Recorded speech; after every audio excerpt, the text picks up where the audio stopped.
Go. I'll at least start with it. Okay, there's been a request. Dress up for the occasion. So, we want to thank everybody who's here, of course, live. It's awesome, and those who are watching us in Facebook land. This class I do once a year. You can always guess when it's going to be. It's going to be in the middle of March because we actually have something called March Madness, which is a terrible pun, we know. But we figure it's worth it to at least have 1 month that we dedicate to the health of our feet because it really is actually how we interact with the face of the earth, right? If we flew, it wouldn't be such a big deal. You needed to hang onto a branch, whatever. We actually have to ambulate everywhere. So the health of your feet, and specifically your arches and how you go through life, can really impact actually your health. I've seen a lot of people. In fact, today we actually had a family of 3 come in. Mom got examined herself, and she saw that she had significant leg length inequalities after a bad fall she had. It actually was more in her pelvis, I guess. And she said, I wonder if my daughters have that, because they complained about being imbalanced and things too. Sure enough, one daughter had pretty much almost the exact same amount on the exact same side. The other daughter actually had a trauma and had lots of a bigger distance, and then her husband had actually had a leg broke too. And every one of them actually had enough of an imbalance in their pelvis that it was making their pelvis unlevel. And then when we scanned their feet, they had changes to that point too. So to me, it's like, it's essential that we do this because I could be adjusting a person a lot of times that keeps seeing a short leg all the time until we actually get that taken care of, or if a person's pronating feet aren't taken care of, we'll be chasing those symptoms and those conditions a long time, and that's not fun for us, right? I want to shorten the time it takes to get you to what we call optimal health and then just doing what we call wellness care to keep you at that point. So this class actually was put together nicely by one of our manufacturers. We actually have a couple different people that we use for orthotics, but I've actually kind of modified so what we do in our office, and you get it where you want it now? Is it working? Is that to get my head out of the way? Yeah. Okay, great. All right, so it's kind of hot actually. I'm gonna take it off just so I don't incinerate here. But so if you think about a car can weigh several tons, or a truck can weigh several tons, but it only touches the ground on where its tires are. So the health of your tires in your car matters a lot about stopping, steering, right? Being able to get traction in the snow. In the same way, think of your feet like that. If they're not properly aligned, if they're flat like this, you have an issue. Okay, so they are really the things that actually help us transmit forces from your gravity is a very powerful force. Would you agree? Yes. Okay? People say gravity is not just a good idea, it actually is the law. All right? And so gravity can work for you, against you. It's a nice thing to keep us on the earth. Without it, we would be flying off into space. But if we are lined up well, I should say, and if we're lined up well, that force will be transmitted pretty nicely through there, both in a static posture like this, and then also with movement as well. But if we actually have imbalances, that gets kind of dicey. Things start to basically almost like you could say buckle or crumble. And by the time a person gets to a certain age, it can be really advanced and actually have a lot of issues with it too. So it would do well for us to actually make sure we transmit those forces as well as we can. Do you know that in your lifetime, the average person will actually go around the globe in terms of distance 4 times? You will walk somewhere about, they say about 110,000 miles, I think it is what it is, you'll actually walk, which is pretty amazing. All those steps you're going to be taking, it's 22,000 miles around the earth there. And so the health of every step you have can be working for you or against you, depending on how healthy your feet are. That force comes down through the sole of the feet, and when you're walking, there'll be actually force going through, at times, only 1 foot as well, too, which is even more important we have those things intact. And that's one thing we do, is when we do a walking gait analysis, I like to see what people do when they walk, because when they transfer their weight to that one side, anything that would have even a slight question about will become very apparent. Their foot will actually start to roll in more. You can see their Achilles tendon bow even more, and they become much more unstable. And that's when a lot of times the sprains or the recurring things like stress fractures or plantar fasciitis will show up as well too. In third world countries where people still walk around barefoot, it actually works to their advantage, because the earth, if it's left undisturbed, where you're walking on, say, like grass or sand or dirt, it actually comes up to support that arch, which is kind of nice. And we develop very strong feet to actually pull us through that. If you ever walked on the beach and you haven't done it for a while, it's amazing how tired your feet can feel after just even do a couple miles because you're grasping to go forward. When you have shoes on, your shoes do the work for you. They actually provide the traction. So your toes are involved, but not nearly as much. And just like this right here, you can see actually how your foot could actually step on something like a rock and actually conform to that very easily, because it already would have that natural shape. In these countries and tribes where they find people who still go like this, they have almost no complaints orthopedically about their backs, their knees, their hips, their feet, just because they have a more natural, stronger arch that many of us don't have in Western cultures. So what happens is, if we start to lose this, it becomes like a vice grip, or like a clamp on like this. You have force coming down with gravity, and the concrete force coming up from above, and If there's no support, it can become an arch that starts to collapse. And you wouldn't want to drive underneath a bridge that was collapsing, when your body doesn't want to walk on feet that are collapsing either. And so some people have minor amounts of change. You can actually still fit your fingers into there. Some people actually have a modest amount of change, and there's some that we see here where literally there's just no more room left. I have one little guy we take care of. He actually walks on the inside of his arches. That's how much and that's by age 15, if you can imagine that. He's actually had that much deformation. So we want to avoid that effect if we can. So the foot is really an engineering marvel. It has, several bones. Who took the foot quiz? Was that fun? Did we take the foot quiz? It's a foot trivia quiz. You got to take it. Even if you miss all the questions, you still get put a raffle ticket in for the drawing. And you'll learn more about the foot. I believe there's like 26 bones, 19 muscles, and like 100 and some ligaments that are in your foot there, which is amazing. Giving away the answers, Doc. What's that? You're giving away the Oh, answers. sorry. Well, that's right already. That's good.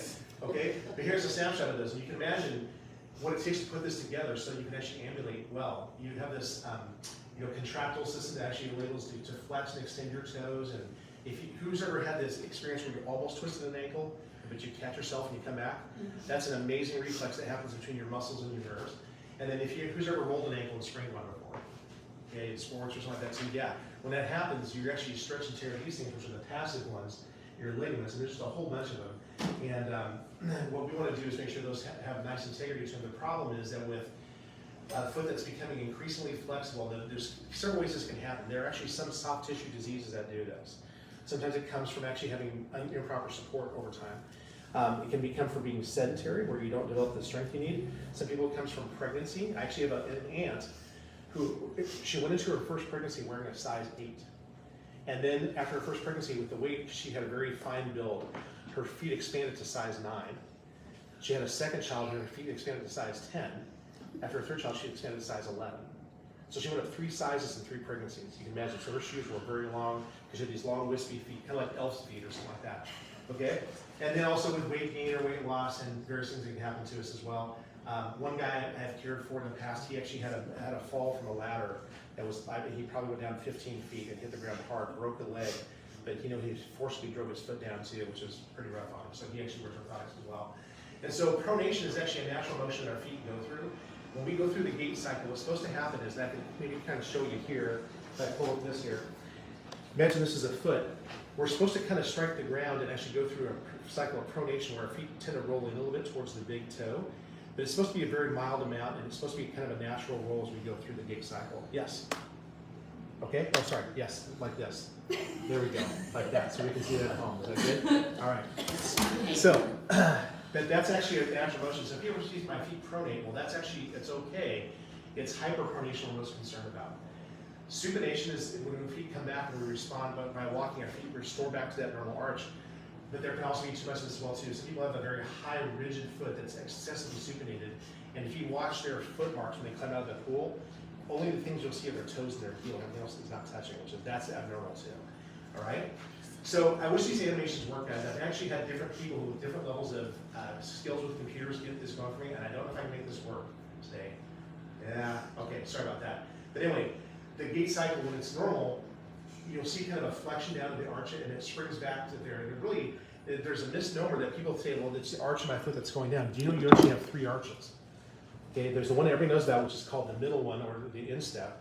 There's the lateral one, which is out here. And if you look down the toes, can everybody see there's kind of a third one like this that goes across like that? Those 3 arches really take a lot of the oomph out of stepping onto the ground. And so when your foot sort of temporarily deforms and rolls in, that's great. And we would expect that to happen. So for the camera, we'll show it here. Striking the ground, we roll in like this, that's natural. But if we go really fast like this, that's a problem. That's when we start seeing issues. And if it especially doesn't spring back, and you'll see those in just a moment. So feet have a very specific job to do with every step. Here's how it goes. So there's a force passage that happens, and it's going to transfer from the strike zone right here in the heel, and it's going to go up and eventually through your big toe. So by the time you get to your toeing off phase, at least 50% of the force is going to be going through your big toe. That's actually a very natural gait cycle. So strike the ground as you go through like this. So just slightly off to the side from center as you strike the heel, and slightly off the center towards the middle side as you go through there too. And I wish my animation worked, but it shows this beautifully. Is the person comes down and strikes the ground and toes off through that whole phase there. Now, this would be considered normal shoe wear. So if you go home tonight and say, Dr. Lynch said to go look at my shoes, if you see that there's some wear in your shoes just slightly to the side like this, that's considered to be normal wear patterns, not right in the center. If it's right in the middle, I think it's okay. But this would mean that you're making a slight strike to the outside and going through the gait cycle. And you notice that how it's even as well too. One side's not wearing out more than the other. You notice actually how the person's heel counters aren't blowing out. Now as a kid, I knew I had flat feet because when I got the first pair of tennis shoes I can remember having, by the time I had worn those things about 3 months, this right here was sitting like this. Like if I had put my shoes together, they would have actually struck at the heel before they would have struck at the soles. And my parents were like, wow, your feet are flat. So I started wearing some corrective shoes. I hated them. And then I got to the point where when I was playing sports, I had to have something. And thankfully, by that point, orthotic technology got to the point where it was something I could actually wear and do well with. But that's considered to be normal shoe wear pattern. So if it goes right, then this force here, this would be a person who has actually an excessively rigid foot, where the force is actually transmitted up through the side like this. That's not normal. That would be a foot that's able to move it. So as a result, they show some inflammation or redness here. Those are called your metatarsals. Have you ever heard of metatarsals before? Those are the comparable ones to the metacarpals in your hand. And if they can't move right, or if they get stuck or become irritated in some way, the fancy term is called metatarsalgia, which simply means your metatarsal bones hurt. They're inflamed. Why would that be? Well, this would be what we call a functional one, because the foot's not working well. Okay? Now the propulsion phase, when you actually step off and toe off, you're supposed to blast forward with your toes. Again, 50% of the force minimum should go through your big toe, and it will look like this. So this is how you move yourself through life. Has anybody here ever known somebody who's ever had foot drop before? Me. Yeah. Injury. Yeah, that's something? Yeah, so foot drop can be disturbing when people say like I put with it, it's like this, and they can't lift their foot to actually strike the ground nice like this. Other people actually have other nerve involvement in their lower back and leg, will actually have a loss of calf size. They can't blast forward as much because the back side of their calf is being involved. So that's the propulsion phase. What postural support does is it helps that whole process happen better in the right way. So imagine somebody like me who grew up with a foot almost like that. I don't quite have that flat of dogs, but they're pretty close. And this something comes in and actually puts the arch where it's supposed to be, like this foot shows. It's putting it back in its proper position. With this intact, it makes it a whole lot easier for that to happen as well too. So some castings in the past, they would do them in a standing position, and they wouldn't account for the fact that people's feet were deformed in that position. So it goes off to the factory, and they're now making a cast of a orthotic that was based upon a deformed foot when it was in its most weighted position. So we don't do our castings this way. We do our scanning this way because we want to see how much your foot deforms. Who remembers having their foot scanned? We got to see like the colorization. So yeah, okay. So that shows actually where you're carrying the weight when you're standing barefooted. But we would not want to cast you there. So if a person had orthotics that were corrected to this low position, not much change, and their gait cycle will look very much the same. It might give them some relief and some support, but it's not enough to get them to truly neutral what they need there. As a result, when your feet, especially if they're not symmetrical, here's the sad thing. They say that coming to a certain phase in life, most people have some degree of hyperpronation going on, and it's often asymmetrical, meaning it's not the same on both sides. So if I actually have a foot that's going like this, more on one side than the other, let's say it's an old sprained ankle, or maybe I have an anatomically short leg, whatever it may be, you just actually have the knees would be affected and the pelvis as well too. Like these people, I actually had a lady, she was 72 when we first saw her. She came into our office, she's like, here, because I'm being told I actually would have to have a hip operation. I really want to avoid that. I've already had 2 surgeries. I said, wow, tell me about that. And she said, yeah, I actually had my knee replaced about, what was it, like 20 years ago. And I had my back fused about 5 or 10 years ago, whatever it had been. I kept seeing it, and I looked at her, I took her first x-ray, and her pelvis was like this. She was almost off by about I'd say about 4/5 of an inch, or 20 millimeters. And I said, did you ever take a look and see if your leg lengths are even? She says, no, they never have. I said, well, so you're here today. Let's go ahead and put a lift in to see what kind of difference it is. I put it in, you talk about somebody lit up like she just goes, it just feels just like it's what it's supposed to. Like, why did somebody not look for this before? And that's the sad thing. If you chase symptoms and say, oh, you have an ankle pain or knee pain or whatever, really our bodies actually function like the old kid song. The foot bone's connected to the knee bone, which is connected to the hip bone, right? And so as chiropractors, we say it's one intact whole body unit. We should make sure that all these things are functioning well. So if you're off like this, if I do a postural screening and I see that your pelvis is not even, well, the first things we'll do is we'll check your feet out, and number 2 is we'll take a picture to see is your pelvis truly level, because a foot that's permitting this much can really mess things up. I think there's a picture I have here that shows a pre and post orthotic x-ray, which makes a beautiful change in a person who actually had what we thought was anatomically short leg in their posture. Okay? So that's the goal, to speak to people to something as close to that as possible. And I should tell you this also, guys, there are some cases where we should not get people to perfectly level. Sometimes people have tremendous differences between how much their difference is here and here. But the phrase I often you'll hear me say is that just like with hand grenades and horseshoes, getting close counts. Okay? So if somebody comes in with an inch difference, we can get them to say just only a quarter inch difference. I'd love to get them perfectly level. But sometimes those people now have a problem because they're weight shifting all the way to the other side. And we should stop with a partial correction, and they love it, they do fine. So it's going to slow the decay process anyway. And so what a properly functioning arch does, it actually helps reduce the shock of striking down. When you hit the ground, this plantar fascia is supposed to kind of gently contract and stand. Who's ever heard of plantar fasciitis? Okay, that's when it's inflamed and sore.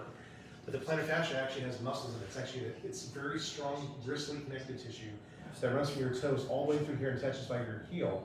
And so if there's constant pulling on there, guess what we can actually get? We get heel spurs, yes. And those are not good. Not like cowboys. When you give your horse, these are not good ones, okay?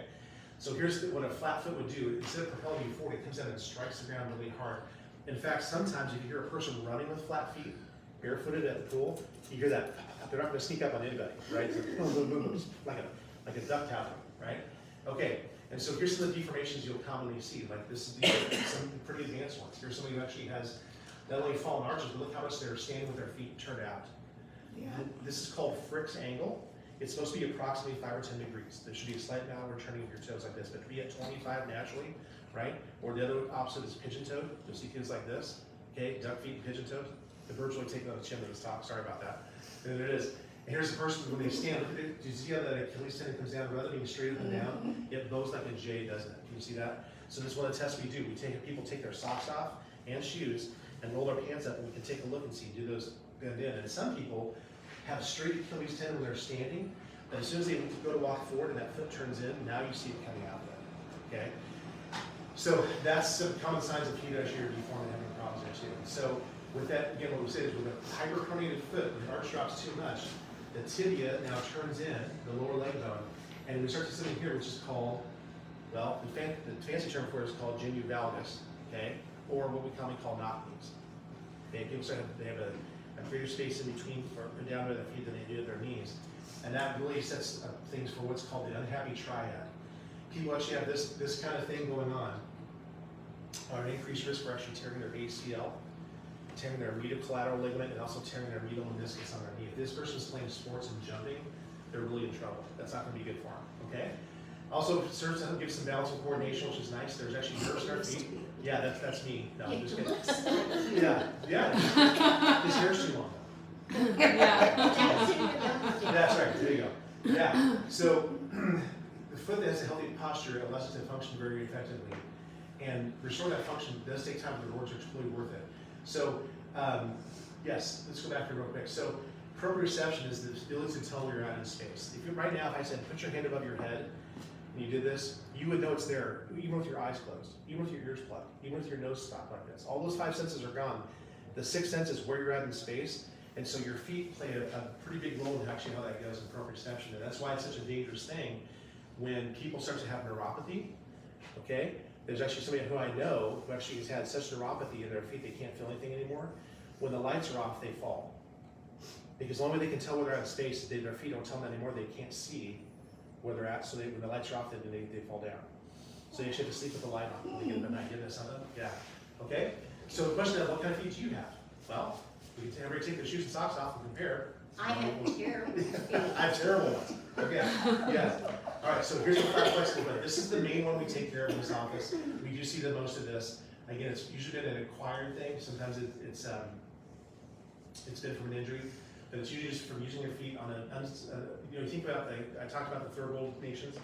In our culture, what is pretty much everything you walk on now? Concrete. Yeah, it's paved or it's been tiled, right? Or something like that, or it's been has wood on it, laminate, and those are not forgiving surfaces. They will not give their weight to your foot. And so here's some common things you'll see. This actually is a big old callus developing right here. And so people go in routinely have those cut back and cut back and cut back. Never finding out why does it keep coming back? Well, it's probably because their foot is going through the wrong cycle. If we actually could stabilize their foot better, then they wouldn't have those things returning as much. So here's it's called a negative cascade. When the arches collapse or turn in like this, we call hyperpronation. Now we actually have the legs turning inward. That means the tibia is turning in. The knees are getting stressed, and the pelvis typically tips forward. It means a person with flat feet will often have a pelvis that looks like this, like a really steep angle to their low back. They can often have sway back, And then there it is, excessive low back curvature, so their back really has way more curve than it should have. All that stuff is not fun, especially under gravity's influences. It makes all those things hurt more. And they may go in and actually get examined and say, well, you actually have low back pain, but did they check this? Even if their feet aren't hurting them, they should be evaluated. And there's one of my animations doesn't work. I'm sorry about that. I need to fast forward through that. But here's the other one. This is probably maybe 2% of people that we see is the opposite. When they have an arch that's excessive, and it's also not very flexible. It's actually being very rigid. So here's a person, or wow, that's really steep there. And those people really do carry that weight only on their heel and those 2 points of the foot. And so those people have different complaints, right? That person's not likely to actually have complaints of like plantar fasciitis because their foot's not going like this. But when they strike the ground and they're hitting like this, guess what? They start getting pain across the forefoot and the heels. Yeah. And that, okay, I don't know if you've ever seen this before or not, but I've seen lots of people, for some reason or other, their heel never touches the ground. They're walking on their toe walking? They always walk on their toes? Yeah. Yeah. They're walking on the ball of their foot and their toes. Yep. And it's almost kind of like a waddle. What age group are you talking about specifically, Crystal? Probably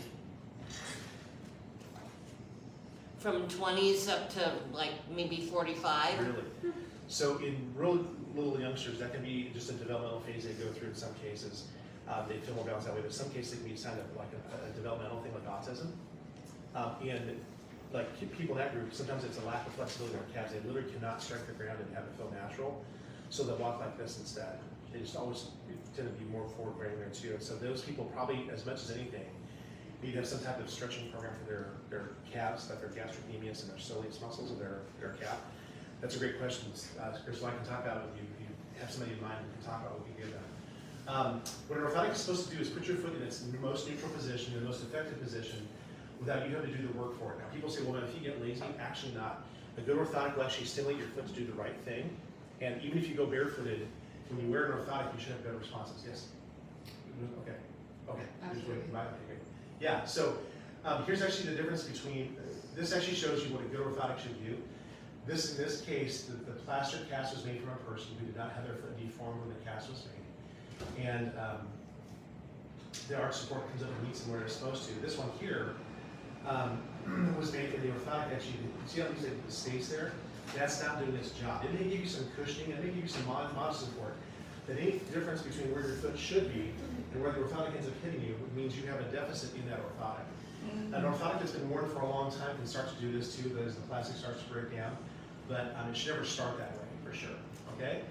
There's scans that can be done, of course, to take a look at things. What I don't very often do, though, is take those images and make an orthotic from them simply because it's making a correction from your most deformed position. So it's a helpful scan for diagnosing, but not necessarily for correcting those problems too. And so here we have the conventional orthotic one. You might go to the shelf and buy off it. Guys, we do sell a prefab one here. It is not custom to you, but it's a very good job for most people who need a modest amount of support or modest amount of support. But the best position would be to be in the most correct position here. This person actually had their foot pushed into the foam when they were seated, and the foam came up to hold that position. This went up to a lab, and they made a plaster cast of what their foot looks like, and then made the orthotic from that. That is actually the best one to make it ever. So this is what makes them unique and different, is they actually have done that perfect position that you need. And so that full contact, this position actually gives support all the way through here. The people who get these from us can tell us they can just go so much further now without actually having pain. They can go greater mileages. They actually have had reduced all sorts of stuff. There's some conditions we'll show you that actually go down or go away when your foot's properly supported. And it remains in contact with you also through the gait cycle too. A really flexible, flat orthotic will not maintain contact when you do the propulsion phase, but a good orthotic will actually stay in place with it just like that. Okay? So calibration means we actually put the amount of plastic in here based upon your body weight. So a person weighs, say, 50 pounds versus a person weighs 100 pounds versus 200. We'll have different amounts of plastic in here, and that can be changed through time. Now, if a person loses weight, great, good for you. We actually can send them back to the lab. They usually say if you lose more than 10% of your body weight, they will actually, 10 to 15%, they'll go in and actually shave some of that off so it starts to flex again. I had this happen to me once where I lost some weight with my orthotics, and man, it just felt like I was stepping on a rock. It was without moving. And once they, actually, I did send those back. I got a new pair. That's what I did. But if you gain weight, they can't put plastic back in there. Okay, you can use the ones that way. So What factors can affect this calibration downward force? Well, there's lots of things. One is foot flexibility. I'm sorry this doesn't work here, this animation, but we take your foot and take it through a whole cycle of going to supination and pronation. And this is kind of a doctor's judgment call, that once you have put your hands on about 1,000 feet, you can start to pick these people up. You can say, hey, I can take this person's foot from here to here. That would be described as a flexible foot, okay? If it can only go from maybe 20 degrees here to 10 degrees there, so that's an average foot. If they can only go like 5 degrees, where it feels like you're actually trying to move a rock, that would be considered being an inflexible foot or a highly rigid foot. And so we put that on the form. They will calibrate the orthotics, that sort of thing there too. Number 2 is body weight. How much people are carrying certain ways. If there's an umpire in Major League Baseball. Yeah, and so also how active are you? One of the things we do with our orthotics is we actually ask you, do you have a high intensity job? People who actually are on their feet and actually do lots of jumping, they will put an extra amount of plastic in there to account for that. One of our orthotics manufacturers actually supplies orthotics for the Denver Broncos and the Tennessee Volunteers.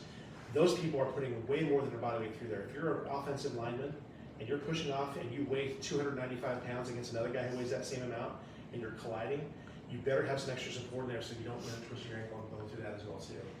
And then how do they help your feet? Well, they provide that most correct position, letting your foot still move. You don't move through excessive motion or not enough motion. It's just the right amount and support as you go through it. So here's a person actually who had a picture taken before and after. You can see actually this is relatively flat feet. What do we see here? Ankle turning in, tibia turning in, knees going into what we call knock knees or shin valgus. We put the orthotics in. What do you notice about their legs now? Can you see the before and after? That almost immediate, isn't it cool? So that's what a good orthotic is supposed to do, is actually change that whole, what's called a kinetic chain. You move that chain from the ground all the way up there. What's that? Very hairy. Yes, that's right, yes. Last step is just getting a razor. That's all you need to do, okay? Okay, good. And so again, because it's going to be over the whole arch, both outer and inner, there's an even amount of support through there. Instead of just having 2 or 3 points touch down on the ground, that's going to be much more comfortable over, say, a 2 or 3 mile hike as you go through various things too.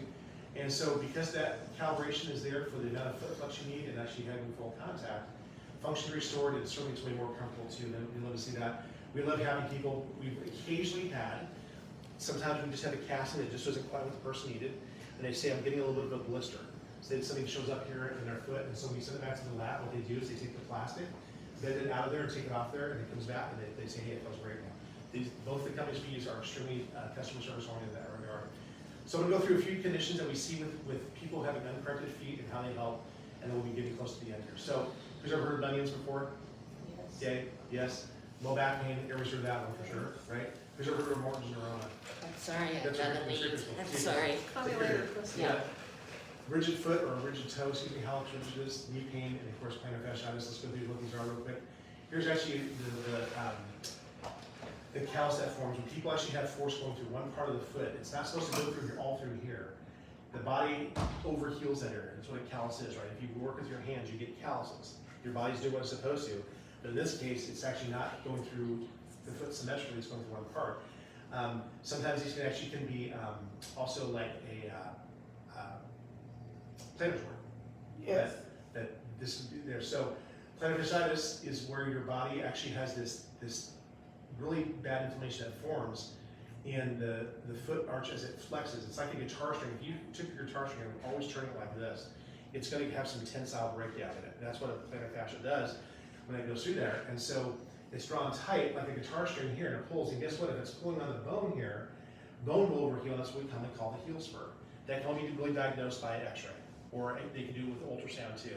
They can go there. And there are things they can do for this, and this is really advanced. There's actually places in town that do something called 10X, where they actually go in and actually try to puncture and sort of release the tension on that thing. They're pretty, it's not real comfortable. Okay, love to see people get to the point where they're not there, but take care of it before you actually set that bad position like that. And so that flexible ridge of our feet, if it's too rigid or too flexible, causes that stress across that lower portion, which is the plantar fascia, and becomes very inflamed. Morton's neuroma is actually where we get a benign growth on a nerve like this. So it very commonly shows up between the 3rd and 4th toe, sometimes other ones too. And a Morton's neuroma it will actually feel like a little bit of a P in there. You may have actually seen people, it's a ganglion system. You have one of those people on their wrist, it's that sort of thing. And some people have said they've been brave and tried to deal with those things by using like a hammer or slitting it and closing a big book. I just think that's absolutely insane. there are people we know that can remove those for you, but if you don't correct the underlying foot structural problems and foot function problems, these will tend to return, so you're having surgeries over and over again. And again, there's metatarsalgia, pain in the ball of the foot. The person's sitting there like John Candy and Plane Trains Automobiles, oh boy, these dogs are tired, right? So that the person actually has all those pain syndromes developing because their foot's not being supported well. And again, the orthotic will come through and take care of most of those things. It transfers the force properly, like the blue line, not like the red line there, okay? Bunions, this is a really tough one, guys, because these are way more common than we know. So the big toe, some people just have a congenitally, like a familial disposition towards this, where maybe the bone does not form evenly, and so the toe starts to go this way. More commonly, it's going to come from either two causes. One is the flat foot we talked about before. They over-rotate like this, and so as they strike the ground, we'll actually show this here on the little thing here. As the person rolls their foot through, if they're going excessively onto that big toe, you see how it drives that towards the outside? Right? I'm going through too much like this, and so the big toe is being driven over. And what you'll see then is deformation of the joint capsule. These ligaments are deforming, and also all these muscles start to pull that toe over. The other thing it causes is ill-fitting shoes. Okay? We have a lady we have known, and sadly, in her life, she wore a lot of high-class dress shoes. She went to a lot of functions and just liked to dress up in those things, but she always wore at least a 2-inch heel, tight toe box, and eventually you push her big toe over. The toes now over here started popping up like this, and I told her, I said, I'll do my best to bring these over. And she says, no, they don't have a chance for you to have those amputated, so she had one toe removed from both feet. Wow. She has 8 toes instead of 10 because it was so bad, it just chose not to do rehab, which is it's tough, right? And she's still having issues with those to this day. All right, so arthritis is just, it's a term that basically means my joints hurt, they're inflamed. Doesn't mean necessarily they're degenerated, but they are very commonly in feuds with each other. Arthritis will happen from a joint that's being excessively used or abused in the wrong way. And so if your joint's out of place, if you start to trap it out wrong, it starts to hurt, it can actually swell, and people feel the need to do something for that to get the pain down, because it's not fun to have that. If you have, who's ever had plantar fasciitis? Okay, how to feel getting the first step out of bed in the morning? It hurts. It's not fun, is it, right? No. Like you're kind of like, ooh, right? Well, imagine if your joints felt the same way. That's the same thing people go and feel that there too. And so, yeah, take care, guys. Nice to meet you, Sally. And so, the ankle rolls in, we have issues with that. It's kind of like ankle arthritis or knee arthritis as well too. There's those flat feet. These are what we would try to change. There's the Achilles bowing. You can see how readily that foot's just going way too far at rest. It'll be exaggerated when that person starts to walk. And so we got to make sure we correct those things the best we can. The knee will actually fall into line once that's supported probably down below. As the arch moves down, the knee moves inward and drops down. So putting the arch in, like going like this, the knee turns out and then the knees are pulled apart, which is a good thing. Here's the X-ray I'm going to show you. This is a functionally short leg. The person actually had even legs, but when they had this diagnosed, they took an X-ray to show the pelvis, and I think that ends up being about 10 or 15 millimeters of difference. When you put the orthotic in, it'll take care of that. They don't need that person does not need a heel lift. They need orthotics. So we actually screen for both of those things because they're very common in our culture. All right, and so there's that unhappy forward group thing there. Feet turning in, arches collapse, legs turn, pelvis tips, and the low back sways. Putting orthotic in will take care of that. So the good news is, guys, by walking and developing young, this is why we like to do this month, especially for families, because we've just figured it's great for kids to start growing well. As a twig is bent, so grows the tree. So all this month, we actually, as you know, for those who are there in Facebook land, I want to remind you that our foot exams are actually all at no charge this month. We just want to screen people a 4-part check to see how they're developing that way. If you have a car is an expensive thing, it's quite an investment, and if you keep it tuned and aligned, it can serve you very well. In fact, a new set of tires can run about $800 now, $900. They should last you, the good ones now, about 60,000 miles. But if you say glance off curves, or you tend to hug things a little too tightly, or whatever you may do, if your tires get out of alignment, they're going to wear out faster. You can actually see. I actually have a tire. I don't know, do you have in the storage? I think we do. But it actually shows a tire that was not aligned well, and one part of it is worn down to this almost smooth. And the other part has tread that could probably last for another 20,000 miles. Why did one side go faster than the other? They weren't aligned well. Okay, so a good place like we like where we get our tires from, they're going to have periodic checkups for you every 5,000 or 6,000 miles to make sure your tires are actually balanced and rotated still to get the maximum mileage out of those things. Well, your feet are no different than that. We're talking about a car that gets you things. Your body's infinitely more valuable than a car, for sure. Okay, so the saying goes, take good care of your body. It's the only place you have to live, right? So want to make sure we do that. So, okay. So what I want to say is that here's the orthotics we have. We actually have prefab ones, which are not custom to you, but this will fit at least, I'd say, the middle 80% of people. And these are normally $50 in our office. They're on sale this month. Okay. We also have these ones here, which are custom. These are the ones where we would take an impression of your foot in foam. And we get that sent off to a factory, and in about 10 business days, they come back. And that is custom made to somebody's foot. So we had them send this to us as a sample. And this material is incredible. There's actually about 3 or 4 millimeters of cushioning in here. This wears very well. If these ever get kind of stinky, as feet often do, there's a way to wash these with cold water and a sponge and a little bit of woolite, and just rinse them out real good and hang them. And you'd be amazed that these will probably last. The life expectancy for these, even with daily use, is probably about between 1 and 2 years. These might even be 2 to 3, up to even 4. Okay, but we like to check them every year. So those who are watching at home, for those of you who are here, if you got orthotics in the past, use this month to come in and let's see how they're wearing. We actually had 2 people do that in this past week. One of them, the orthotic that goes beneath the arch was just fine, but the material on top was actually wearing out. They were not getting any cushion anymore. You could tell the ball of their foot. They're feeling kind of hard on the ground. I said, yeah, there's a reason for that. The other person actually, everything had worn out. And then one of them, actually a third one, actually, they're all okay. So it really depends on what you do for a living, how hard you are on them, right? That would make a difference. So, do you have any questions? Did we cover it well? Well, I want you, for a bonus for attending tonight through Facebook or through being here, you get a discount, additional $25 off if you haven't received it already off your orthotics, which is incredible, right? Yeah, for custom ones, off the custom ones, right? Yay. So we're having to, we do need to make sure we schedule times that we're not seeing patients do this, because the actual process takes about 10 minutes. If we have to take a film, it might be an extra 2 or 3 minutes too. As you can really see actually if your feet are serving you well, if they're not, and we want to help them serve you, and we can serve you better than too. Okay? Thank you.